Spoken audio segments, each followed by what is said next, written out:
I knew that at that moment that it was anyone's game. The most pressure-packed point of the day is spent trying to get everything on it. My biggest challenge is finishing work, doing the pulled sugar curlicues, getting the rest of the cake stacked and details.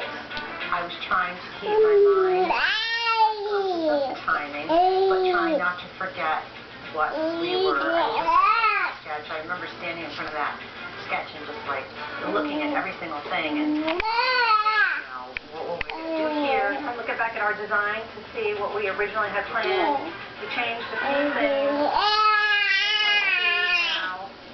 What I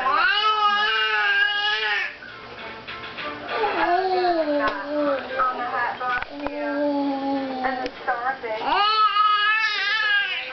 One that did the shell thing. When I saw Lisa's cake, I was really surprised. Hi, Violetta. Part of me felt like it was so young and it was so childish, but another part of me felt like she really captured who I was.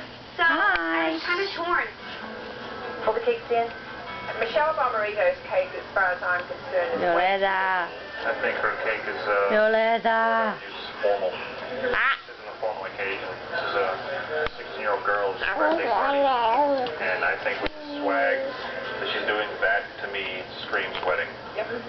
Hold the cake stand. and Emma and I are like trying to measure it, and she's trying to move it over. I'm like, honey, how much move it over? Is it a half an inch to my left? Just to come backwards.